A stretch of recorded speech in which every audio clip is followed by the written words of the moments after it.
보도록 하겠습니다. 하나님 말씀은 사도행전 1장 8절 한 절만 합독하시도록 하겠습니다. 신약성경 187쪽입니다.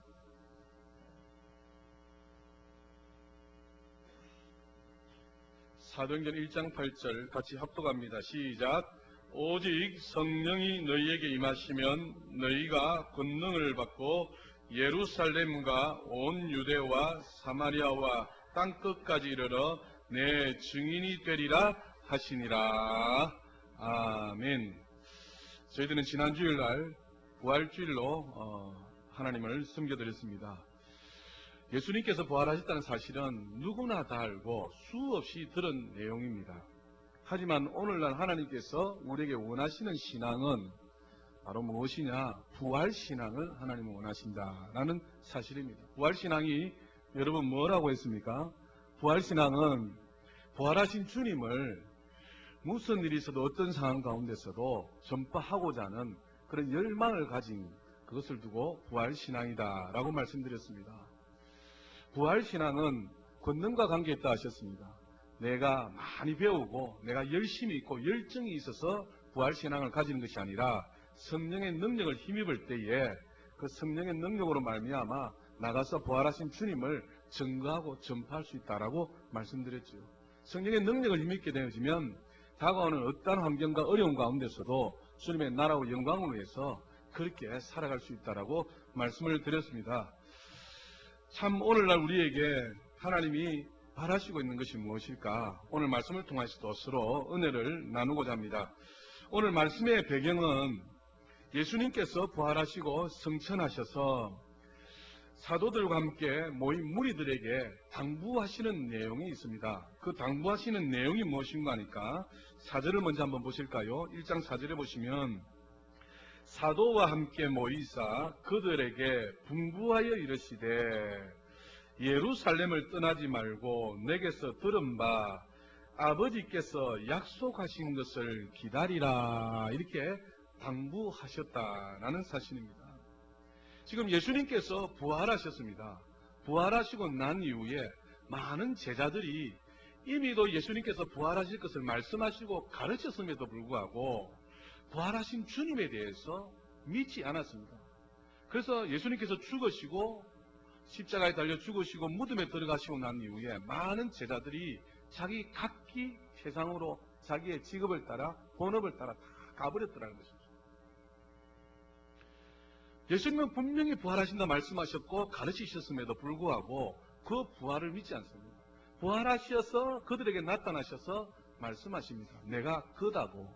그리고 주님이 하시는 말씀이 바로 성령을 받으라고 부탁하셨다는 것이죠. 오늘 이 말씀의 배경도 마찬가지입니다. 주께서 부활하시고 이제 성천하시기 직전에 주님이 당부하시는 내용입니다. 예루살렘을 떠나지 말라는 것입니다. 이유가 있습니다. 예루살렘을 떠나지 말고 내게 뭐한 바요? 들은 바 아버지의 약속하신 것을 기다리라 이렇게 말씀하고 있는 것입니다. 반드시 이것이 필요하기 때문에 지금 말씀하는 건 아니겠느냐는 겁니다. 예루살렘을 떠나지 말고 기다리라는 것입니다. 기다려서 아버지께서 약속하신 그것을 받으라고 말씀하는 겁니다. 그 아버지께서 약속하신 것이 무엇인가? 5절에 보면 나와 있어요. 5절에 보면 요한은 물로 세례를 베풀었으나 너희는 몇 날이 못되어 뭐랍니까? 성령으로 세례를 받으리라 하셨느니라 이렇게 말씀하고 있습니다. 예루살렘을 떠나지 말고 기다리라는 것입니다. 이제 마지막 이 세상에서 제자들과 그리고 모인 무리들과 마지막 작별을 하는 그 시간입니다. 그 시간에 주님이 당부하시는 것이 예루살렘을 떠나지 말고 아버지의 약속하신 것을 기다리라. 그 아버지의 약속하신 것이 무엇인가 하니까 몇 날이 못 되어서 성령으로 세례를 받으리라 이렇게 말씀하셨다는 것입니다. 그래서 그들이 마가 요한의 다락방에 모이게 됩니다. 모인 무리는 120명 정도 됩니다. 그들이 모여서 아버지의 약속하신 것을 기다리기 위하여서 어떻게 했느냐? 오롯이 기도하였더라고 말씀합니다. 1장 12절을 한번 보십시오. 제자들이 감람원이라 하는 산으로부터 예루살렘에 돌아오니 이 산은 예루살렘에서 가까워 안식일에 가기 알맞은 길이라 들어가 그들이 유하는 다락방으로 올라가니 베드로, 요한, 야고보, 안드레와 빌립, 도마와 바돌로메, 마테와 및 알페오의 아들 야고보, 세롯인 시몬, 야고보의 아들 유다가 다 거기서 여자들과 예수의 어머니 마리아와 예수의 아우들과 더불어 마음을 같이하여 뭐랍니까? 오로지 기도에 힘쓰더라. 이 모인 무리의 수가 15절에 보니까 120명 정도 되더라 라고 말씀하고 있습니다. 주께서 마지막으로 이제 성천하시기 직전에 모인 무리들에게 당부합니다. 예루살렘을 떠나지 말고 아버지의 약속하신 것 성령을 기다리라 하여서 그들이 마가 요한의 다락방에 120명이 모여서 오로지 아버지의 약속하신 그 성령을 받기 위해서 기도하였더라 라고 말씀하고 있는 것입니다.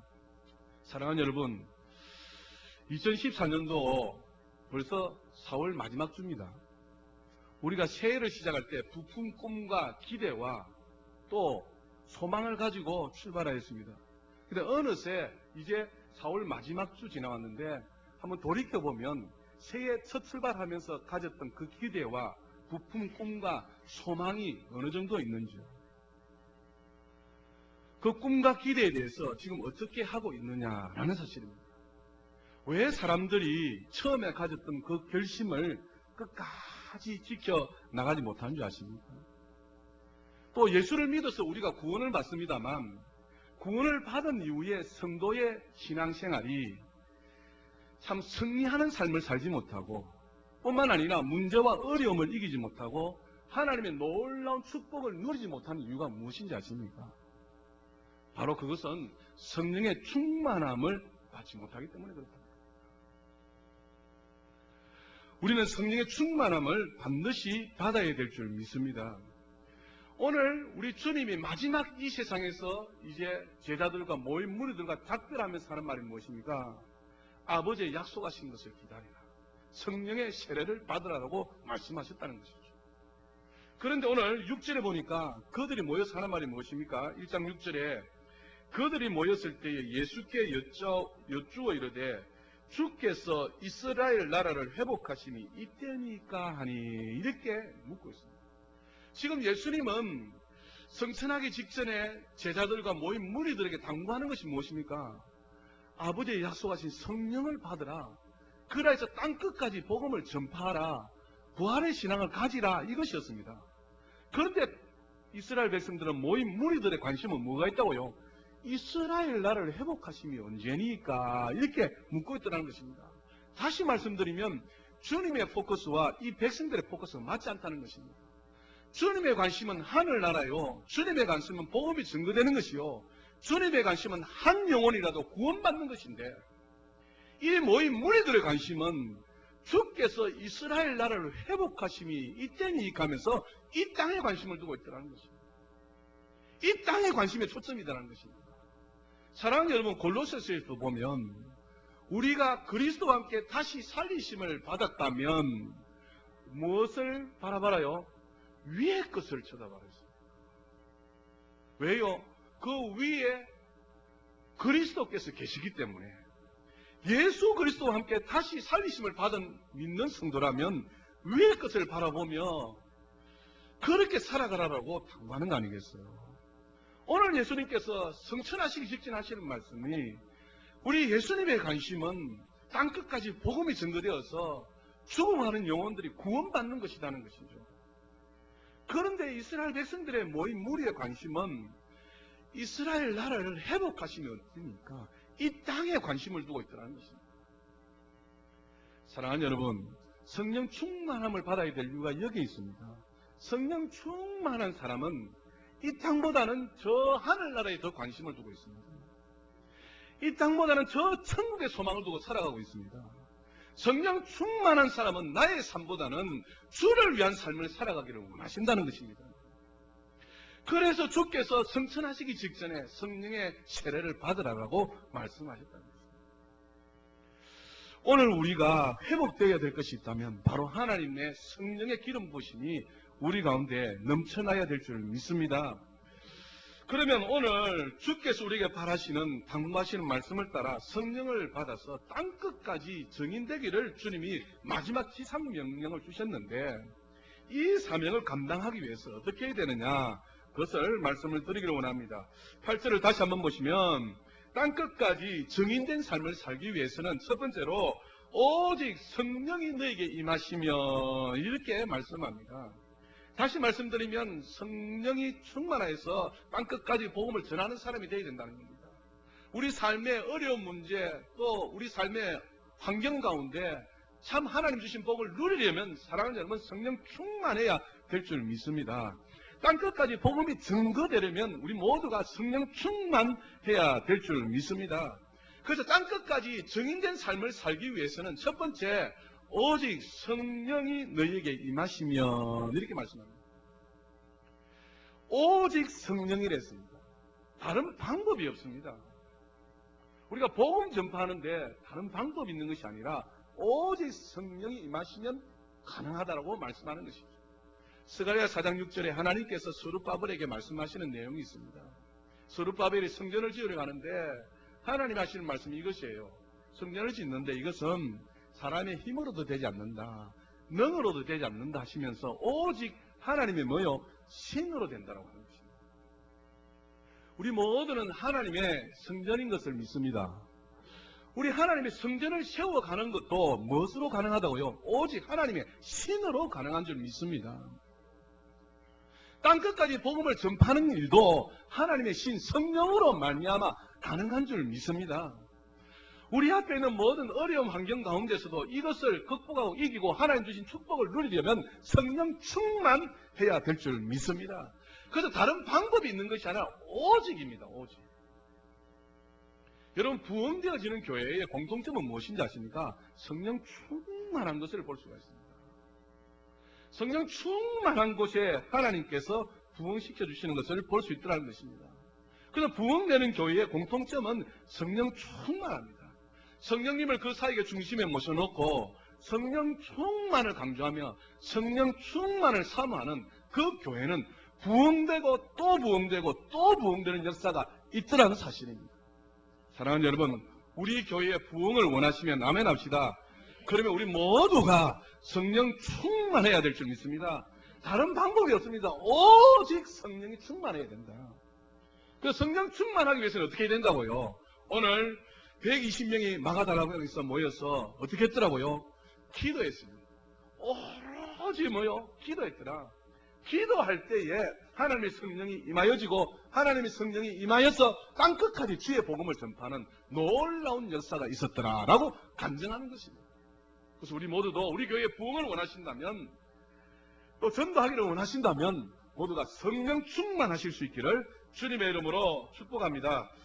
두 번째는 무엇인가 하니까 권능을 받아야 됩니다. 성령이 임하면 권능이 따라오게 되어 있습니다. 성령을 받으면 당연히 권능이 따라오게 되어 있어요. 그런데 권능이 나타나지 않는다면 제대로 성령 충만을 받지 못하겠다는 증거가 되겠습니다. 여러분 권능은 원어로 두나미스라고 합니다. 이 두나미스에서 유래된 말이 있습니다. 그 말이 무엇인가 하니까 다이너마이트입니다. 여러분 다이너마이트 아시잖아요. 큰 태산 같은 산을 무너뜨릴 때 무엇을 쓴다고요?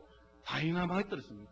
화약을 꼽아서 뭡니까? 그 깊숙한 곳에 여러 개 숨어서 한꺼번에 뭡니까? 폭파시켜서 그 태산 같은 일도 무너뜨리는 것이 바로 다이너마이트입니다. 이 다이너마이트의 유래가 어디서 출발했다고요? 바로 두나미스, 권능에서 출발했다는 것입니다. 이 하나님의 성령이 임하게 되면 권능이 임하게 됩니다. 이 폭발적인 큰 힘, 이 성령을 받으면 태산 같은 문제랄지라도 폭파해서 무너뜨릴 수 있다는 것입니다. 그것이 성령의 권능이라는 것입니다. 그래서 우리 모두가 성령 충만하여서 이 같은 권능들이 임하시기를 주님의 이름으로 축복합니다. 성령이 임하사 나에게 주님의 권능을 주시옵소서 사모하시는 저와 여러분 다 되실 수 있기를 주님의 이름으로 축복합니다. 권능을 받게 되면 우리에게 다가오는 모든 문제, 쌓여진 모든 문제 주 예수 그리스도 이름으로 무너뜨려질 뿐만 아니라 주의 복음을 만방에 전파하는 주의 정있는 삶을 살아갈 줄 믿습니다. 그래서 주여 나에게 성령이 임하여 주시고 성령이 임하사 권능을 주시옵소서라고 하나님 앞에 기도하시는 모두가 다 될 수 있기를 주님의 이름으로 축복합니다.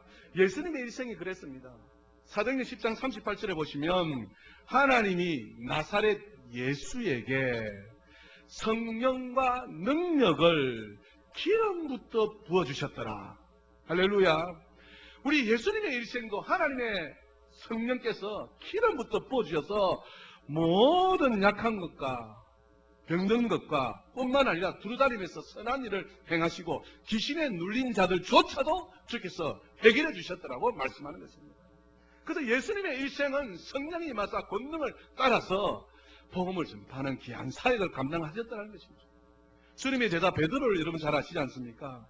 베드로가 성령을 받기 전에는 예수님이 죽으시고 돌아가신 후에 그냥 지베레 바닷가에 가서 물고기 생활을 했잖아요. 물고기 잡는 생활을, 어부 생활을 했잖아요. 그래서 여러분 지난 설에도 말씀드렸지 않습니까? 부활의 신앙이 없으면 우리가 어떻게 해요? 세상으로 내려갈 수밖에 없어요. 세상을 따라간다고 이야기했습니다.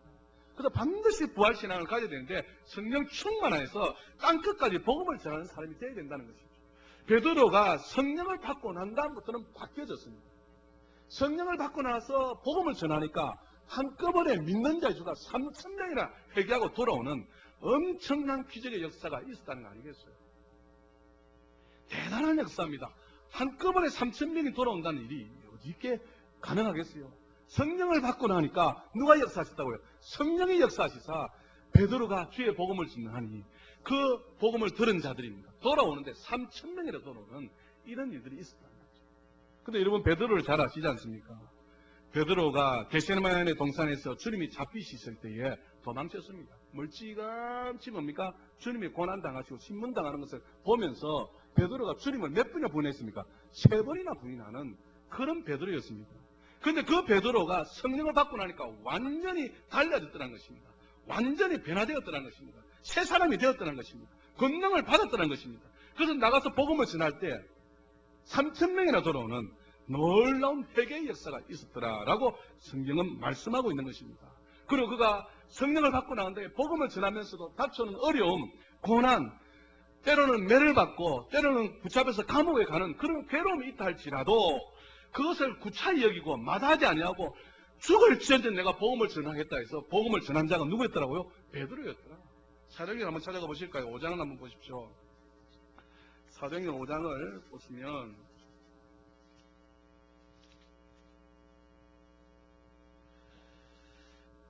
40절 보십시오. 5장 40절에 보시면 그들이 옳게 여겨 사도들을 불러들여 뭐랍니까?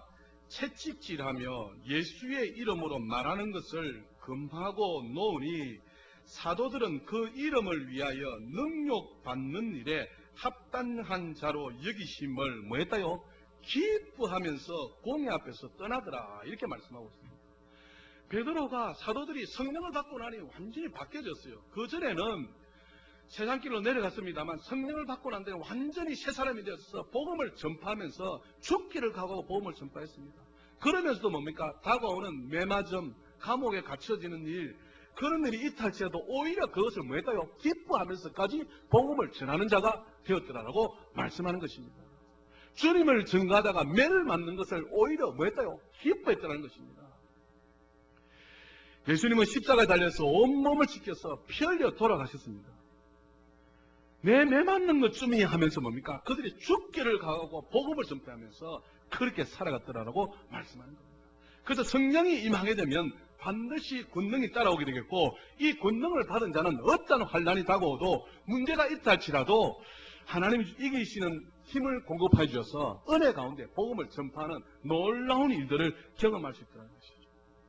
그래서 마가복음 16장 17절에 보면 믿는 자들에게는 이런 표적이 따르리니 이 믿는 자가 누군지 아십니까? 말씀을 믿는 자, 성령의 충만함을 받은 자는. 그래서 그들에게 권능이 임하여져서 세방언을 말하며 병든 자를 고치며 무슨 독을 마시도 해를 받지 아니하며 귀신을 쫓아내며 병든 사람에게 솔 던지듯 낫는 역사를 그들을 통하여 하나님이 이루어 가시더라라고 말씀하는 것입니다. 사랑하는 여러분, 성령 충만을 삼으시고 성령이 임하사 나에게 권능을 주셔서 복음을 전파하는 자로 하나님 삼아 주시옵소서라고 기도하시는 저와 여러분 다 되실 수 있기를 주님의 이름으로 축복합니다. 다시 1장 8절을 한번 보시면 오직 성령이 너희에게 임하시면 너희가 권능을 받고 예루살렘과 온 유대와 사마리아와 땅끝까지 이르러 내 증인이 되리라 라고 말씀합니다. 여러분, 이 증인이라는 말은 순교라는 말에서 나왔습니다. 이제 좀 말씀이 이해가 되죠. 순교라는 말에서 나왔어요. 다시 말씀드리면 주의 복음을 전하는 일에 죽는 한이 있어도 복음을 전하는 그 사람을 두고서 증인이다라고 말씀하는 것입니다. 그래서 성령이 임하사 권능을 받은 사람은 오직 주와 복음을 위해서 죽기를 각오하고 복음 전하는 자로 살아가더라라고 말씀하는 겁니다. 그래서 여러분, 초대교회에 많은 백성들은 순교의 피를 흘렸습니다. 주님의 제자들도 다 순교를 당하셨어요. 1장 13절에 주님의 제자 이름이 나오지 않습니까? 베드로도 거꾸로 십자가를 당하여서 뭐 했더라요? 순교했습니다. 여러분, 요한도 어떻게 당하였더라요? 요한도 순교를 당하게 됩니다. 마가는 어떻게 순교를 당하게 되니까 알렉산드리아에서 순교를 당했고요. 빌립은 소아시아에서 순교를 당하는데, 바돌로메는 어떻게 순교를 당하냐니까 가죽을 다 벗겨져서 그렇게 고통 중에 순교를 당한 자가 바로 이 바돌로메였습니다. 그리고 도마는 어떻게 순교를 당하냐? 인도에서 순교를 당하는데 돌팔매질 당하면서 또 어려움을 당하면서 고통을 당하면서 그렇게 순교했던 것입니다. 마태는 에티오피아에서 순교를 당하는데 창에 찔려서 그가 순교를 당하는 일들을 당하였습니다. 마태는 어떻게 됐냐니까 예루살렘에서 돌팔매질을 당하면서 목베임을 당하여서 순교하였습니다. 안드레는 에데사에서 십자가에 못 박혀 순교했더라는 것이죠. 누가는 헬라에서 감람나무에 목베임을 당하여서 그가 순교했다. 그래서 초대교회 12사도들 모두가 주와 복음을 위해서 목베임을 당하면서 순교당하면서 주님의 나라와 복음을 전하는 이 놀라운 일들을 했던 것이죠. 지금도 주를 위해서 죽기를 각오하고 선교하고 복음을 전하는 사람들이 참 많습니다. 제가 중국에 선교할 때에 중국에는 교회가 공식적으로 3개가 있습니다. 한인교회가 있고 한족교회가 있고 그 다음 조선족교회가 있습니다. 한인교회는 건물이 있고요. 이 성구들이 아름답게 진짜 멋있게 잘 갖춰진 교회가 한인교회입니다. 제가 있는 단동에도 단동 한인교회는 서울 온누리교회에서 9억을 당시에 투자해서 교회 건물을 사고 그것에 교회를 지었는데 엄청나고도 멋있게 지었습니다. 그래서 수많은 사람들이 하나님 앞에 예배 드리는데 그 예배 광경을 제가 다 봤어요. 한족교회도 있습니다.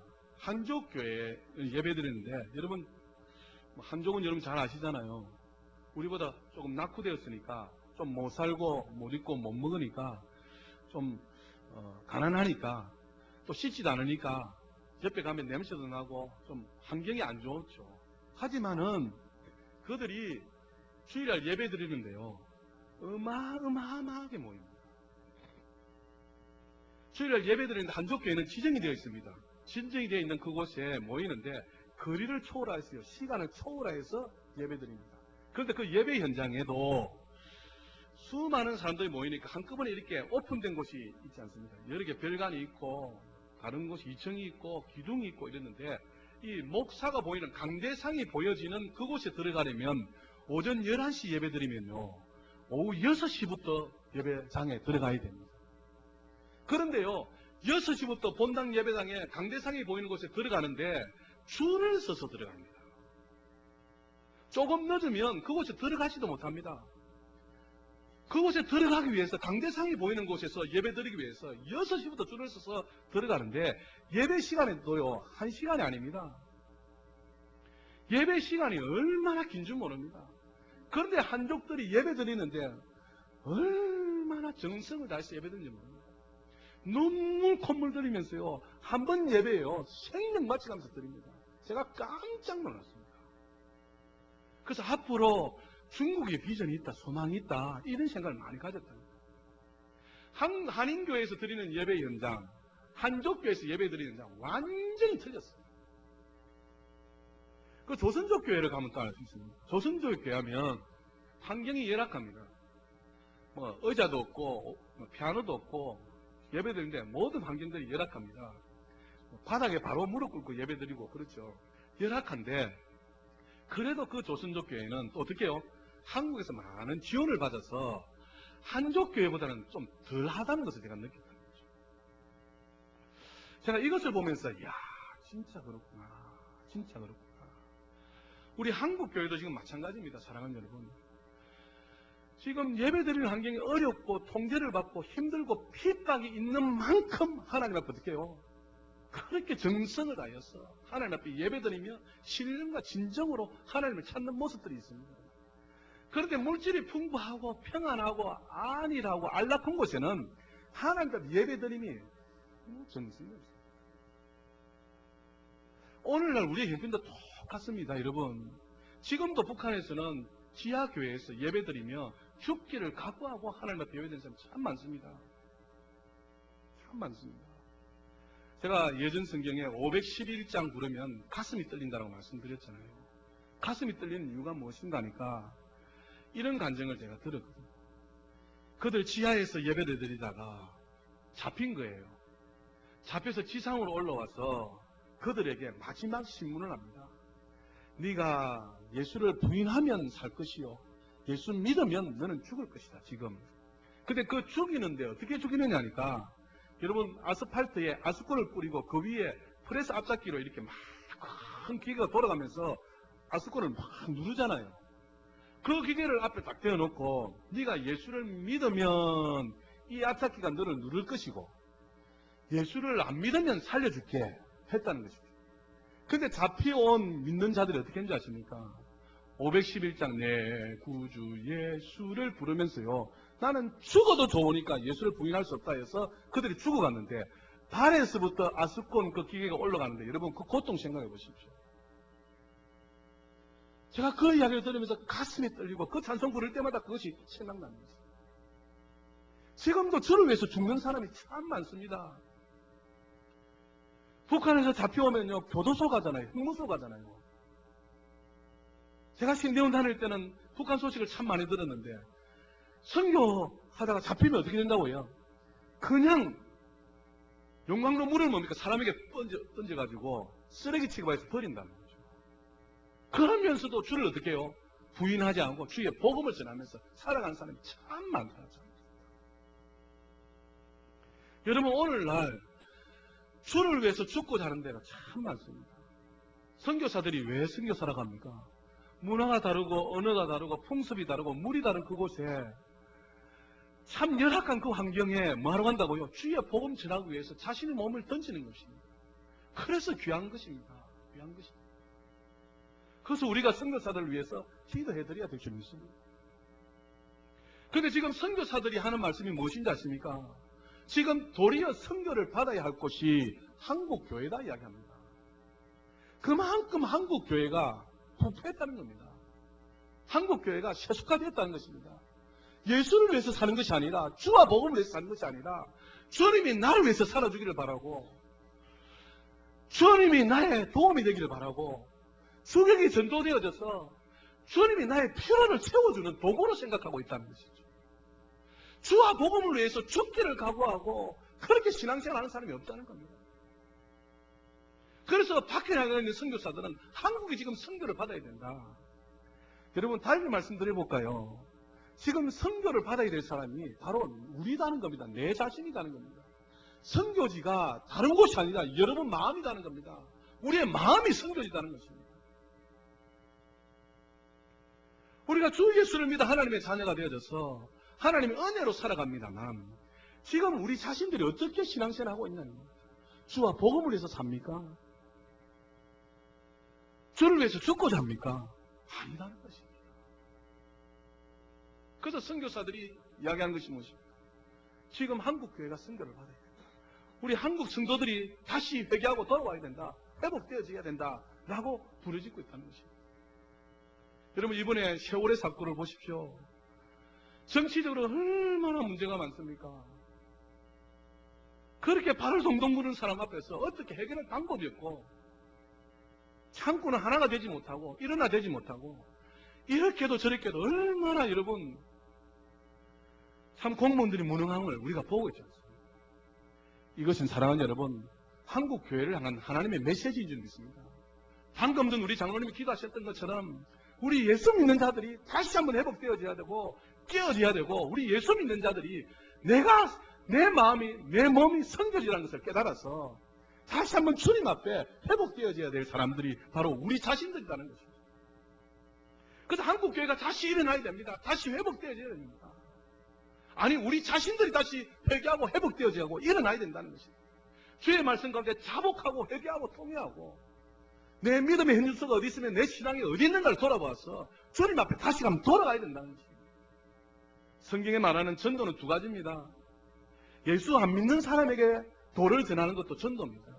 그래서 예수 안 믿는 사람들에게 예수를 전할 때는 주 예수를 믿어라라고 전해야 됩니다. 그런데 예수 믿는 사람들에게도 전도하는 것을 전도를 합니다. 도를 전하는 것을. 그 예수 믿는 사람들에게 예수 믿으라 할 필요가 없는 것이죠. 예수 믿는 사람들에게 뭐라 합니까? 회개해라고 말씀해야 됩니다. 여러분, 고린도전서를 한번 찾아보십시오. 1장을 한번 보십시오. 고린도전서 1장입니다.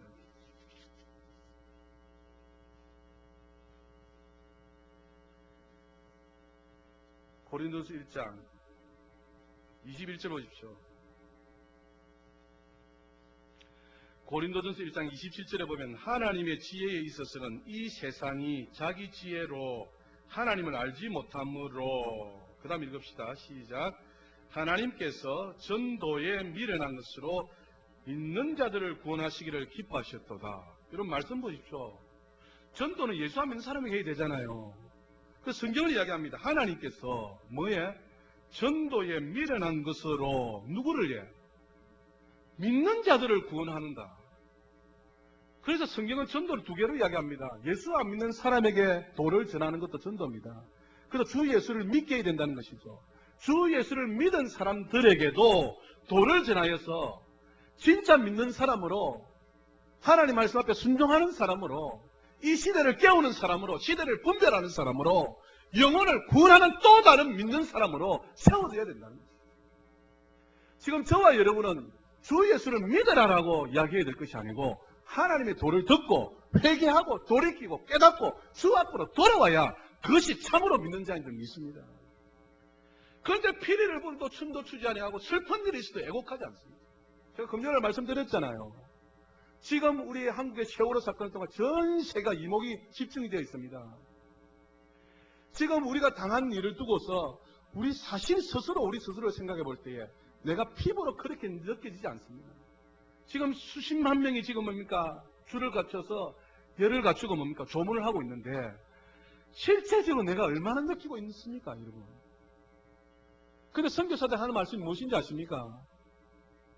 인도네시아에 쓰나미가 와서 수십만 명이 죽고 중국 서산성을 통해서 몇만 명이 죽고, 이런 일이 있을 때 과연 우리에게 저들을 위해서 기도하고 저들의 영혼을 위해서 안타까워하고 하나님을 기도했나? 주님의 마음이 있었나? 이 말이에요. 사실은 없었잖아요. 그래서 사랑하는 여러분, 우리 한국이 지금 선교지라니까. 아니, 저와 여러분이 지금 선교지라니까. 우리 마음들이 다시 한번 주님 앞으로 돌아가야 될 줄 믿습니다. 주님 나에게 임하셔서 성령을 주셔서 주님의 마음도 주시고 주님의 사랑으로 복음 전하는 사람으로 살아갈 수 있도록 하여 주시옵소서라고 주님 앞에 기도하는 자가 되어야 될 줄 믿습니다. 그래서 초대교회에 있는 모든 사람들은 이렇게 순교의 제물로 다 돌아가셨다는 것이죠.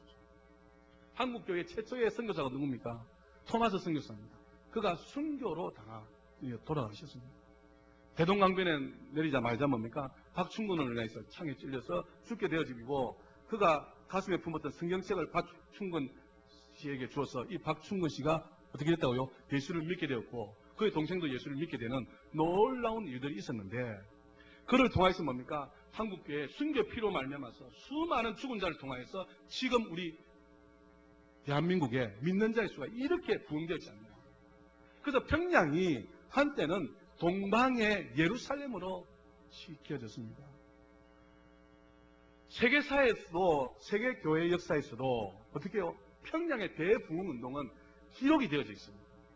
엄청난 부흥의 불길이 조그만 동방의 조선 나라에 임하였다는 것입니다.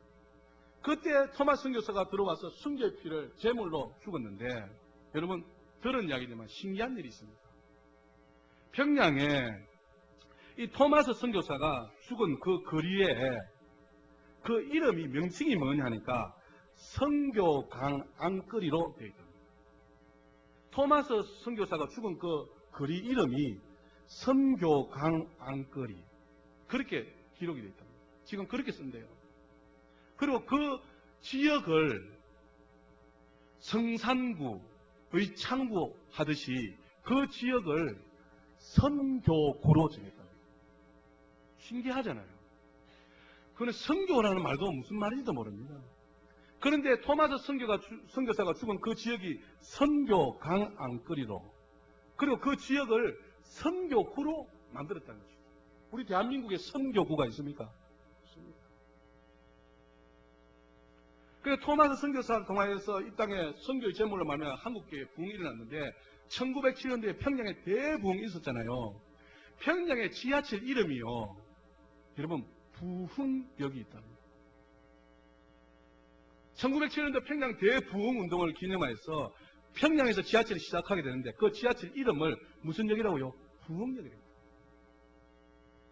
그래서 사랑하는 여러분, 하나님이 살아계셔서 저 북한 땅에 개방의 문을 열어 가실 줄 믿습니다. 그곳에 복음의 역사가 일어날 줄 믿습니다. 그래서 우리 1구역에서 북한 지역을 위해서 기도하고 있습니다만, 북한 땅에도 곧 뭡니까? 복음의 문을 열어 있어서 지하에 있는 믿는 자들이 지상으로 올라와서 하나님 앞에 마음껏 예배드리며 찬양하며 영광 돌려드리는 날이 올 줄 믿습니다. 우리 한국 땅에는 없는 부흥역, 선교구, 선교강 안거리라는 이 명칭이 있어요. 북한에서. 사랑하는 여러분, 우리가 지금 이 시대에 해야 될 일은 무엇이겠어요? 주님의 은혜로 새 생명을 얻었습니다. 그리고 주님이 우리에게 당부하시는 내용이 무엇입니까? 땅끝까지 이르러 내 증인이 되라고 말씀합니다. 주와 복음을 위해서 살아라고 말씀하는 겁니다. 여러분, 이 사명이 다시 한번 우리에게 풀일듯 일어나야 될 줄 믿습니다. 지난주부터 우리 교회는 전도대회로 지금 실시하고 있습니다. 그래서 하나님 앞에 기도하십시오. 우리에게 전도의 문을 열어주시고 영혼을 사랑한 마음 주셔서 내 일가 친척, 믿지 않는 자녀들, 믿지 않는 남편과 아내들 주님을 믿을 수 있게 해달라고 기도하십시오. 그래서 가까운 내 일가 친척부터, 내 사랑하는 가족들부터 예수를 믿게 하고, 또 그래야 해서 이웃에게 복음을 전하여서 참 주님이 원하시고 바라시는 복음 전파의 사명을 감당하시는 우리 모두가 다 되실 수 있기를 주님의 이름으로 축복합니다. 사랑하는 여러분, 우리를 하나님이 부르셨는데 왜 부르셨느냐? 끝까지, 땅 끝까지 복음을 전파하라라고, 복음의 증인이 되라라고 우리를 부르신 줄 믿습니다. 그러려면 오직 성령이 임하사 권능을 받으시기를 주님의 이름으로 축복합니다. 권능을 받았으면 땅 끝까지 이르러 복음을 전파하는 우리 모두가 다 되실 수 있기를 주님의 이름으로 축복합니다. 그 사명 감당하다가 주님이 부르실 때에 할렐루야 하고 두 손 들고 가시는 우리 모두가 다 될 수 있기를 주님의 이름으로 축복합니다. 사도 바울이 고백하였던 것처럼 나의 달려갈 길과 주 예수께 받은 사명, 곧 주의 복음을 전하는 일을 마치려면은 나의 생명을 조금도 귀한 것으로 여기지 아니하고 복음을 전파했던 것처럼 우리가 서 있는 가정과 직장과 사업과 생업의 그 현장에 성령이 임하사 권능을 받으셔서 복음 전파해서 하나님을 기쁘시게 드리는 우리 모두가 다 되실 수 있기를 거룩하신 주 예수 이름으로 축복합니다. 기도하겠습니다. 살아계신 하나님 우리 아버지, 주께서 부활하셔서 성천하시기 직전에 주님을 따르는 제자들과 모인 무리들에게 당부하신 것이 무엇입니까?